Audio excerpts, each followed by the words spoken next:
When I was just 16, my parents kicked me out of the house so my pregnant twin sister could have my room. Yeah, you heard that right. Now, years later, they want to move into my house, my place. And what I uncovered about them in court. That shook me to my core. I've always known I wasn't really wanted. And I'm not exaggerating when I say that, I mean, they pretty much told me straight up. They said they wished they'd only had one kid. My sister.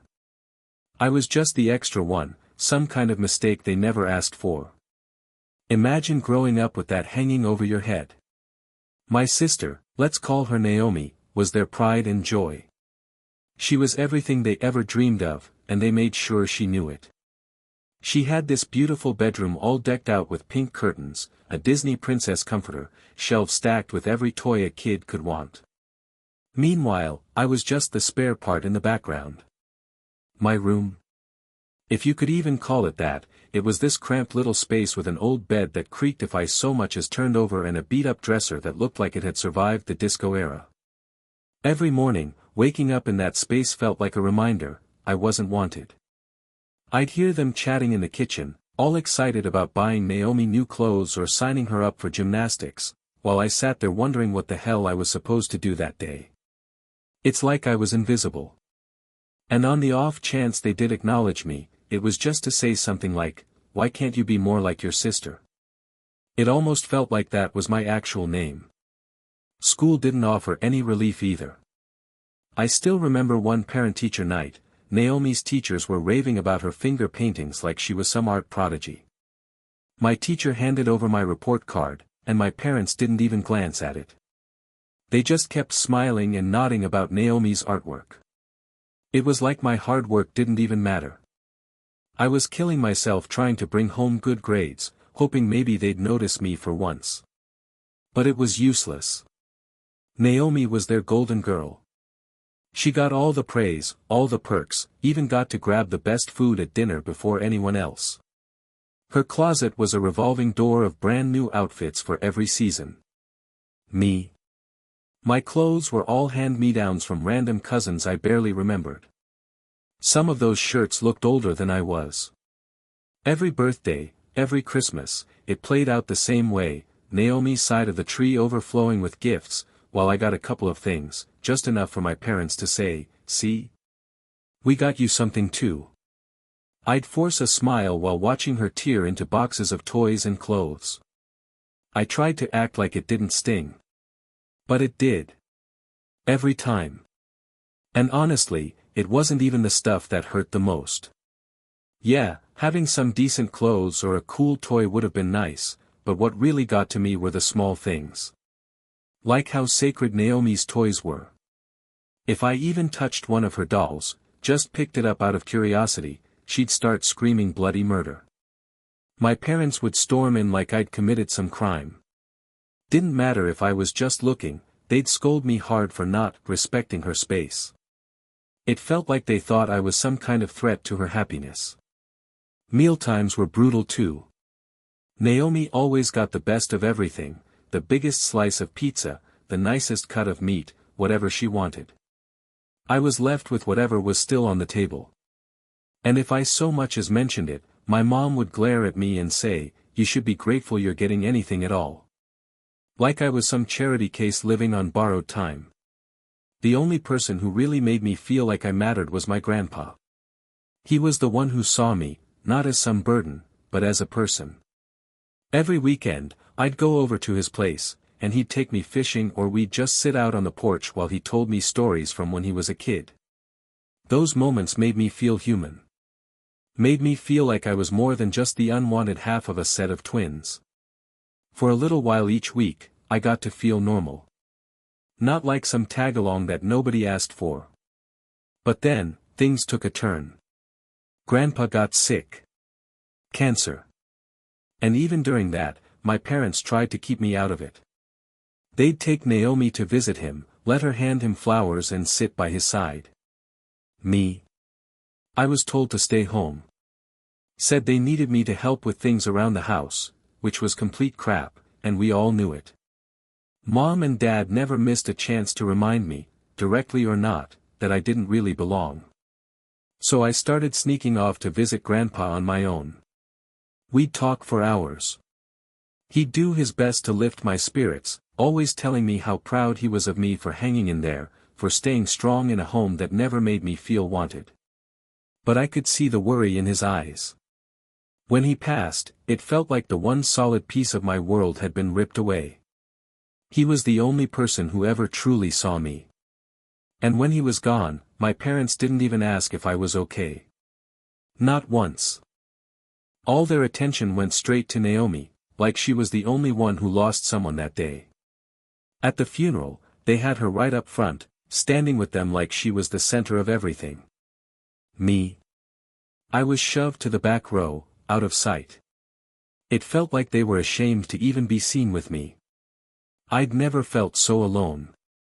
After Grandpa died, things at home went from bad to worse. Any little scraps of attention I used to get, like a rare, good job for mowing the lawn, just vanished. I started to feel like I was slowly disappearing, like I was becoming this ghost no one noticed anymore. Dinner-time conversations were just between my parents and Naomi. I could have been a piece of furniture for all they cared. Family photos. Oh yeah, there's a whole album somewhere full of the back of my head or just my elbow in the corner of the shot. Honestly, if someone flipped through those pictures, they'd never even know I existed. And the bitterness inside me kept growing. I tried to speak up sometimes. Like when Naomi got yet another brand new dress, I'd ask why I never got anything like that. My mom would just wave me off with something like, well, Naomi has all her events and social things. You don't need much. And if I pushed the issue? Suddenly, I was selfish, making everything about me. Eventually, I just stopped asking. Learned to keep my head down and stay quiet. I got real good at fading into the background, better to be invisible than to be called a burden. But even then, the digs didn't stop. My dad always had this way of looking at me like I was some broken appliance he regretted buying. He'd bark things like, you need to straighten up, son, or, why can't you be more like your sister? And the worst part? He actually believed it, believed I was the problem just for existing. Naomi didn't help either. She played the role perfectly, could cry on cue if she wanted something, and mom and dad would come running like she'd just broken a leg. I learned fast that no matter what I did, I'd never be the one they were proud of. Growing up feeling like the unwanted one. It starts to mess with your head. You begin to wonder if maybe they're right. Maybe there really is something wrong with you. I spent so many nights lying awake, staring at the ceiling, asking myself what I could do to be the son they wanted. Why wasn't I enough? Sometimes I wished I could just vanish. Not in a dramatic way, just gone, out of their hair. Because that's how they made me feel. Like I was just making life harder by being around. And the sad part is, I believed it. Looking back now, I see how twisted that all was. But when you're a kid, you don't know better. You just want to be loved. And when you're not, you start blaming yourself. I kept thinking if I could just be quieter, work harder, stop causing trouble, maybe one day they'd finally notice me. But they never did. By the time I hit 16, I started counting down the days. I thought, okay, just 2 more years. Then I'm out of here, and I'll build a life of my own. I had no idea how soon everything would blow up. See, I always knew they favored Naomi. But what they did next? That still stings. There's one thing to feel like an outsider. But it's another thing entirely when they physically shove you out the door. Yep. Naomi got pregnant at 16. Barely old enough to drive, and already talking about cribs and baby names. The guy. Some 19-year-old with no direction, barely past high school, bouncing between dead-end jobs. You'd think that would have raised some red flags, right? I figured my parents would sit her down and have a serious talk, like, hey, this is a big deal. Your life is about to change. But nope. They acted like she just won an Olympic gold medal. They were over the moon. Kept saying weird stuff like, our little girl's growing up, and, we're going to be grandparents. Meanwhile, I'm standing there like, are we living in the same universe? They went full steam ahead planning this shotgun wedding, like it was the social event of the year. I swear, they threw it together so fast, it felt like they were racing against a stopwatch. 1 minute I'm holed up in my room, as usual, since that was the only place I felt remotely safe, and the next, my mom's knocking on the door telling me to get dressed. Apparently, we were heading to a wedding. Just like that. No one bothered to ask if I was okay with any of it. Not that they ever cared what I thought, but man, it felt like a bad joke. And a couple weeks later. That's when they really hit me with the bombshell. My mom called me downstairs, and the moment I saw that fake, sugar-sweet smile on her face, the one I'd grown to dread, I knew I wasn't going to like what was coming. That smile always meant bad news, at least for me. She started rambling about how, with the baby on the way, Naomi and her boyfriend would need more space. At first, I just sat there confused, wondering why she was even telling me that. Then came the punch to the gut. We'll need your room for the baby, she said, like she was asking me to hand over an old coat.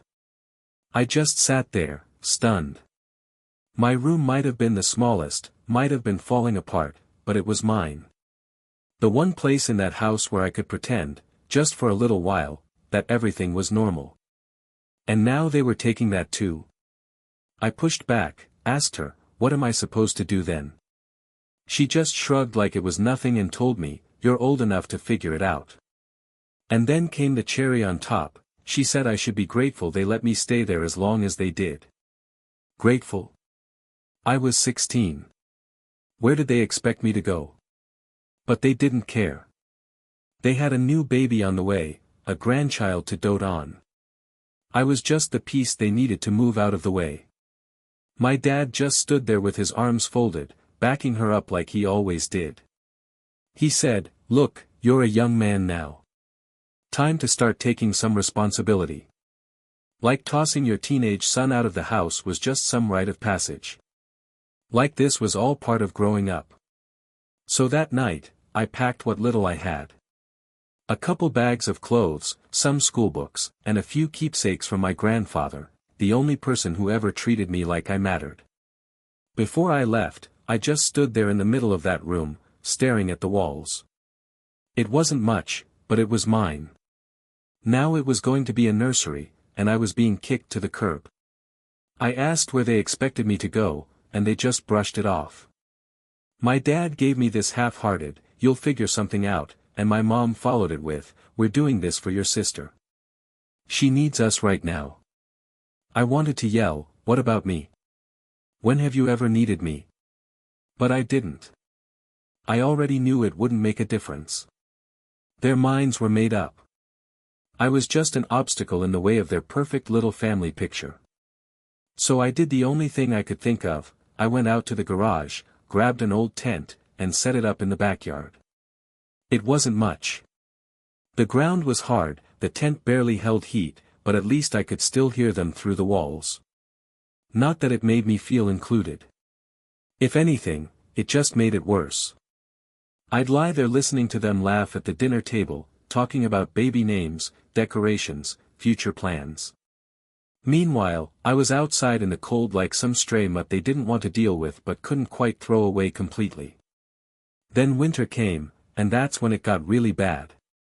I bundled up with everything I owned, but it still felt like the cold crept into my bones. I kept a little flashlight with me and used it to do my homework, because believe it or not, I was still trying to keep up with school. I'd sit there in that freezing tent, wrapped in layers, shivering while flipping through my textbooks. But it got harder and harder to concentrate. I mean, how do you care about algebra when you can't feel your fingers? My grades started slipping. Not that anyone noticed. My parents were too wrapped up in baby showers and repainting my old room to even glance in my direction. I'd become the invisible one, forgotten and out of mind. Sometimes I'd look through the kitchen window, watching them all warm and happy, eating together like everything was great. I was just a few feet away, freezing and pretending like it didn't hurt. But it did. Every single night. I knew I had to start fending for myself. So I went around the neighborhood asking if anyone needed help. Mowed lawns, shoveled driveways, did whatever small jobs I could find. A lot of folks looked at me like I was some kind of panhandler, but a few gave me a chance. And I was thankful for every dollar. It wasn't much, but it meant food. It meant survival. Most nights, I'd sneak back to my little tent clutching a sandwich or some leftover scraps, pretending like I was just out camping for fun. Made it easier to swallow, you know. But deep down, I knew it wasn't a choice. And the worst part? Knowing that if Grandpa were still alive, none of this would have happened. He wouldn't have stood for it, not for a second. He would have opened his door without even asking questions. But he was gone. And without him, I was completely on my own. I thought about reaching out to one of my friends, maybe crashing at their place for a while. But I knew the damage was already done. My parents had told their side of the story to just about everyone in our small town. In their version, I was the rebellious teen who just couldn't follow the rules. They made it sound like I'd chosen to live outside, like I was some wild animal who didn't want to be tamed. It was all about saving face, keeping up appearances. As long as their family looked perfect from the outside, the truth didn't matter. One night, as I lay there in the tent listening to the wind beat against the nylon walls, I had this moment of clarity. I couldn't do this anymore. I couldn't keep waiting for them to care, because they never would. That's when it finally clicked. They never gave a damn about me. They pushed me out like I was trash, and they didn't even blink. I wasn't their son, I was just a problem they were tired of dealing with. So I made a promise to myself right then and there. I was done chasing their approval. Done trying to be the good kid they never noticed. If they didn't want me, then fine, I was going to survive without them. I didn't have a plan yet, but I knew one thing, I wasn't going to rot in that backyard forever. I was going to claw my way out of this mess, with or without anyone's help. Living in that tent, especially in the dead of winter, was like a slow, cruel reminder of just how alone I really was. The cold seemed to stretch on forever. I was reaching the point where desperation started creeping in. I had saved up every bit of change I could scrape together from odd jobs, raking leaves, shoveling snow, whatever neighbors would toss my way. But it was never enough. I'd lie there at night, body aching from the cold, stomach growling, wondering if this was just it. If this was my whole life now. One afternoon after school, yeah, I was still trying to show up, even though my grades were circling the drain, I found myself standing outside a bakery downtown. I'd passed it 100 times before, always catching the smell of warm bread and fresh pastries. But that day, I was starving. Hungrier than usual. I must have looked pitiful, just standing there staring into the window like some stray kid from a movie. Then this older guy came out. Name was Harold. Gruff voice, weathered face, and eyes that had seen a lot more than most. He asked if I needed something. I didn't know what to say at first, just kind of shrugged and tried to act like I was fine. But he wasn't buying it. Harold saw right through me. After a long look, he asked, "You looking for work, kid?" And without even thinking, I nodded. That was my shot, and I knew it. He told me he needed someone to sweep the floors, handle deliveries, clean up, nothing fancy, just honest work. Said he'd pay cash and toss in some day-old bread on the side. To me, it might as well have been winning the lottery. No more going to bed hungry. No more empty nights under a freezing tarp. That first shift. Man, it was rough. The bakery opened before the sun even had time to wake up. I was out the door by 4 a.m., walking through the dark streets with my breath fogging up in front of me. But the second I stepped inside and that warm air hit me, I thought, yeah. I can do this. Harold gave me the rundown, pointed out the mop, the broom, showed me the back room, and laid down his one big rule, no slacking. Simple enough. The work beat me up at first. My back was sore from lifting flour bags and scrubbing the floor, but I didn't complain. For once, I had a reason to get out of bed. A place to be. And that meant something. Harold wasn't exactly Mr. Sunshine, but little by little, we started talking. He told me how he opened that bakery after his own dad kicked him out. Said he was a screw-up once too. Built the place from scratch, one loaf at a time. I think he saw a little of himself in me. Eventually, he started giving me advice, how to save money, how to budget, even offered to show me how to make a few of the simpler pastries. I didn't say it, but that meant more to me than he probably realized. It was strange, really, having someone actually care what happened to me. For the first time in what felt like forever, I didn't feel like I was just taking up space. A few weeks into the job, Harold pulled me aside and said he had this small room upstairs over the bakery. It used to be a storage area, but nobody was using it. He told me I could stay there if I wanted. I couldn't believe it. Compared to the freezing tent I'd been living in, it felt like a palace. I moved in that same night. The room was tiny, just enough space for a single bed and a window that barely cracked open, but it was warm. And I finally had a roof over my head again. That first night, I slept like a rock. Best sleep I'd had in months.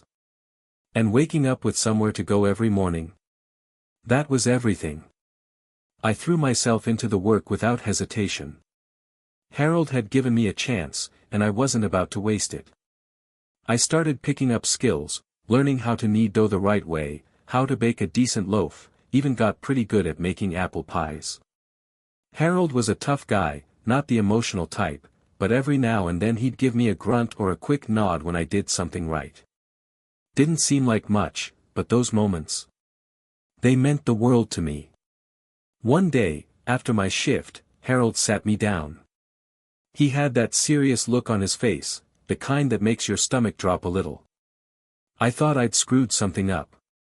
But instead, he handed me an envelope. "You've been doing good work, kid," he said.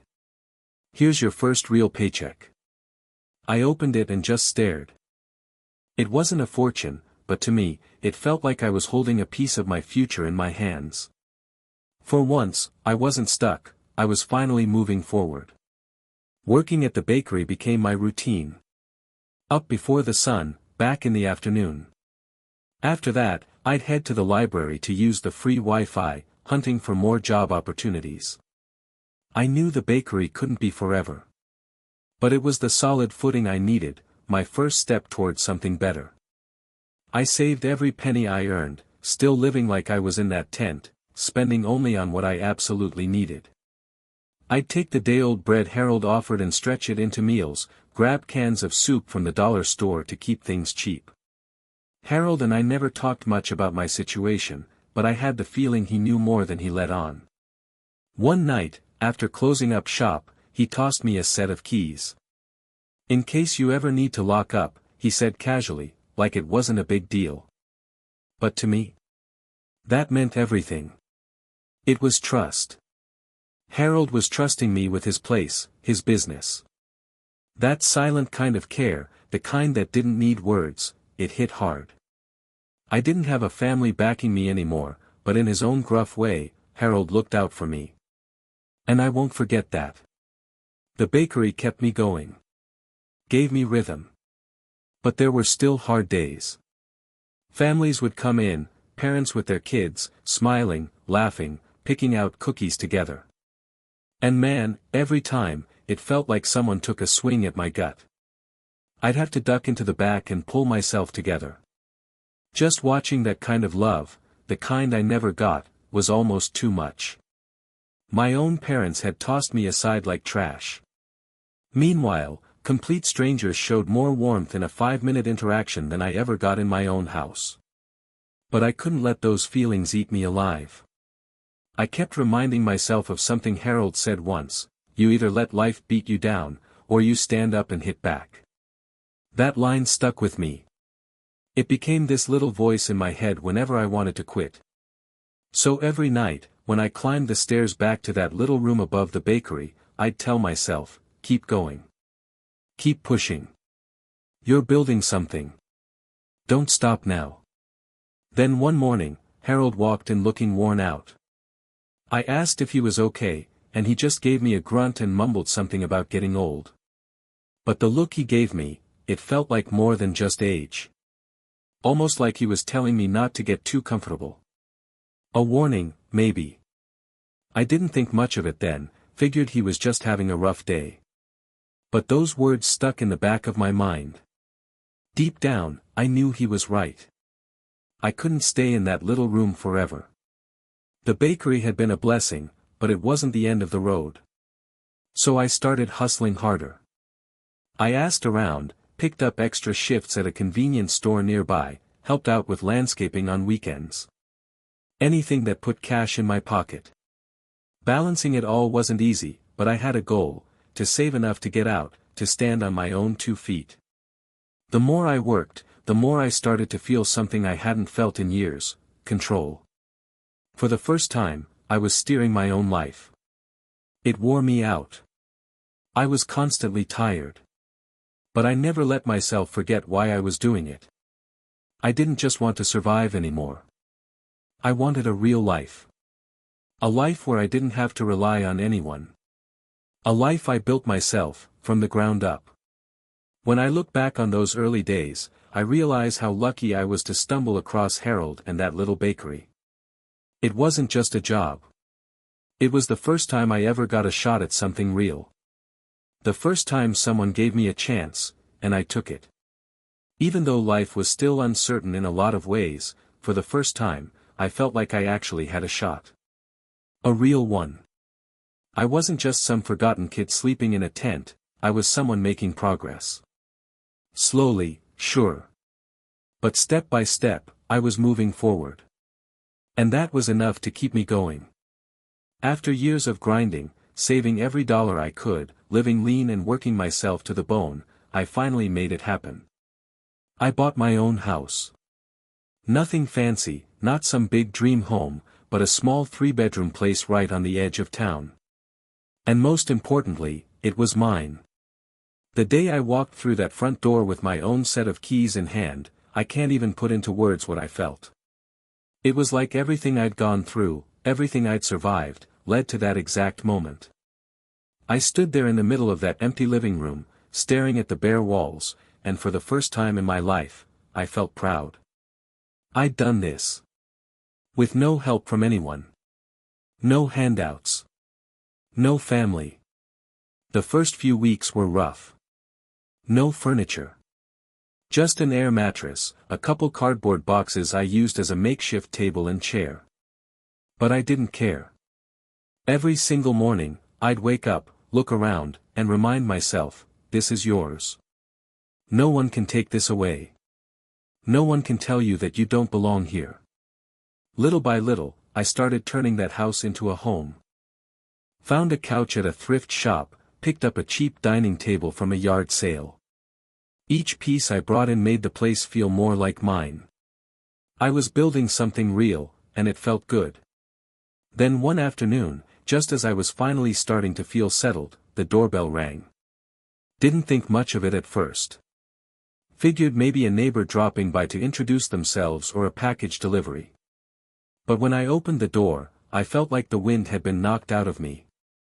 There they were. My parents. Naomi. Her husband. And their 3 kids. All of them, standing on my porch like this was some kind of surprise party. My mom spoke first. Surprise, she said, like she was announcing some Hallmark reunion special. We heard you bought a house, we're so proud of you. I gripped the doorknob, trying to keep my expression from showing everything I was feeling. Part of me wanted to slam the door shut right in their faces. Another part was just frozen in disbelief. I hadn't seen them in years. And now they were here, smiling like nothing had ever happened. Naomi stepped forward with her baby on her hip, glanced around my entryway like she was sizing the place up. Nice place, bro. You've done well for yourself. And right then, it clicked. This wasn't just some friendly visit. They weren't here for me. They were here because they wanted something. That had always been the pattern. My family only ever came around when they needed something from me. My dad cleared his throat, his classic setup for one of his old-school, fatherly, speeches. "Lucas," he started, "we were thinking, with Naomi's family growing, and you having this big house all to yourself, maybe it's time to let bygones be bygones. Family should stick together, right?" I almost laughed in his face. Family? These were the same people who threw me out like I didn't matter, and now they wanted to talk about family? I swallowed the rage bubbling up and asked flatly, "What are you really asking for?" That's when my mom stepped forward, smiling like she was offering me a great gift. "Well, we thought, wouldn't it be nice if we all moved in here? One big happy family, like old times." She said it like it was no big deal. Like she hadn't just asked me to give up the one thing in my life that I'd bled to build. My stomach turned. The memories came rushing in, the tent, the cold nights, the silence, the pain. And now they wanted to move in. I kept my voice steady. "No," I said. "That's not happening." Their smiles faded instantly. My mom looked genuinely confused, like she couldn't believe I'd turned them down. "But we're family," she said, like that word still held weight. "We should be helping each other out." My hand started to shake a little, so I took a slow breath and stared right at her. Where was that attitude when I was 16? When I was sleeping in a tent in your backyard? Where was family then? Silence. My dad's face turned red. He puffed up his chest, getting ready to raise his voice, like he used to when I was too young to push back. "You listen here." "No," I cut in, sharp and calm. "You listen. I built this place. I built my life without a single bit of help from any of you. I worked my tail off to get to where I am, and I wasn't about to let them waltz in like nothing ever happened. This was my home, my space, and they weren't welcome here." Naomi gave me this look, like I was the one being unreasonable. She pulled that fake, pouty face and said, "Come on, don't be selfish. We need the space. You owe us." That was it. That was the last straw. "Owe you?" I snapped. "You? I don't owe you a damn thing." I felt my voice rising with every word. "You all kicked me out when I was just a kid. Left me with nothing.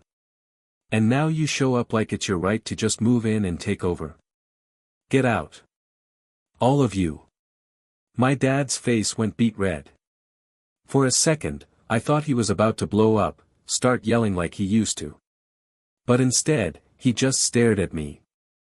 And for the first time ever, I think he actually saw me, not the scared, quiet boy he used to bully, but the man I'd become.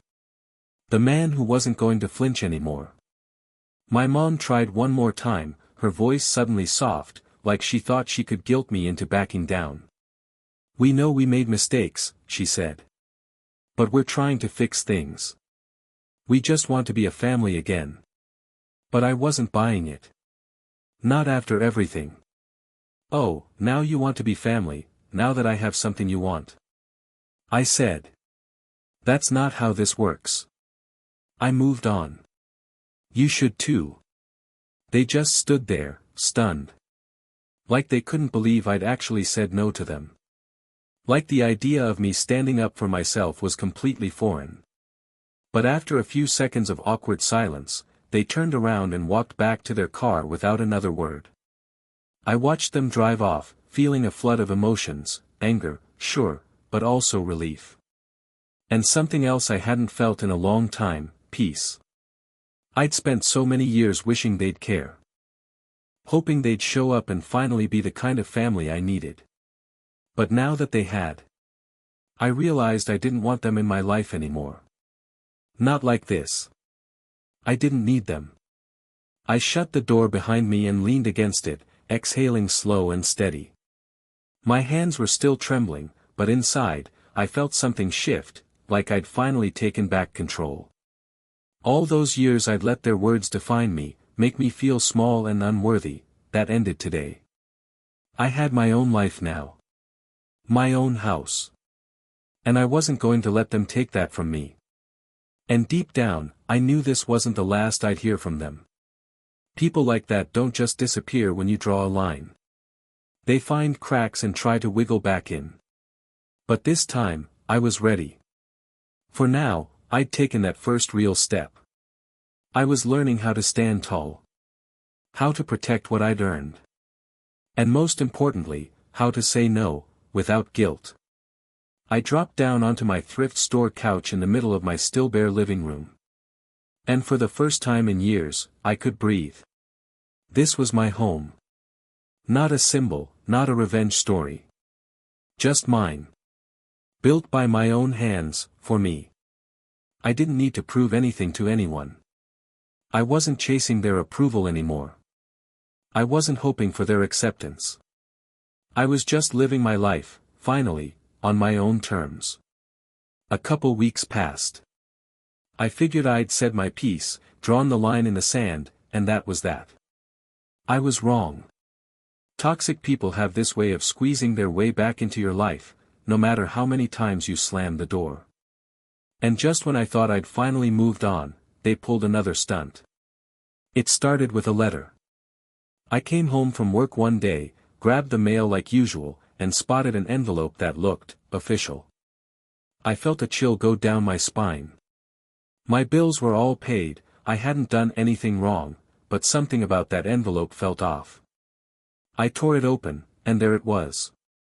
A legal notice. Naomi was trying to contest my ownership of the house, claiming it was family property and should be shared. I just stood there in the driveway, staring at that piece of paper like it had been written in some alien language. They really couldn't let me have this one thing. After everything. Next morning, I got myself a lawyer. I wasn't about to let them come in and wreck the one thing I'd built from nothing. My lawyer, Rachel, funny enough, and nothing like the stereotype, was all business. She looked at the papers and shook her head. They don't have a case, she told me, but they'll try to make your life miserable. And she wasn't wrong. Over the next few weeks, they threw everything they had at me. Accused me of using money that they gave me, money I never saw, to buy the house. Tried to make it sound like I was some ungrateful kid who took advantage of their so-called kindness. All lies. They knew it. I knew it. But lies don't need to be true to hurt. Suddenly, I started getting calls, from people I hadn't heard from in years. Old family friends, distant cousins. All of them asking, "Why are you doing this?" or, "Can't you just let your family in?" Nobody asked what really happened. They only heard my parents' version and assumed I was the villain in their story. It felt like being that ignored, blamed kid all over again. The one who never got the benefit of the doubt. The one who was always wrong, no matter what. But I wasn't that kid anymore. I wasn't going to let them ruin what I'd built. I fought back. I gathered every pay stub, every receipt, every shred of proof showing I'd paid for everything myself. From the air mattress to the closing costs, I'd done it all on my own. Then I told Rachel to dig deeper. I wanted to know exactly why they thought they had any claim to my house. What gave them the nerve? A few weeks later, she called me into her office. I figured it was just a routine check-in. But what she had to show me, changed everything.